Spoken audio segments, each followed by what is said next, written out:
Ассаламу алейкум, Талас тургундары. Шанхайга жыгач центр, жыгач кампы ачылды. Бул жерде балкалар, стропилалар, доскалар, рейкалар сатылып жатат. Мынакей ушу төмөндө номерге чаласыздар.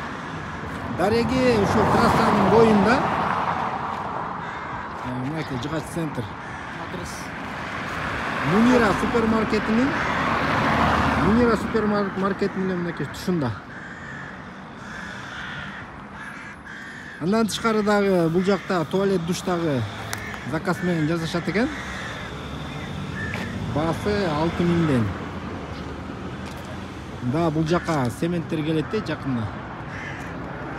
Мынакей ушул стропилалар, подшиферный рейкалар, двадцатка доскалар. Кыскасы теректен болгон ушу жыгачтын түрлөрү. Сосналар келет де жакында.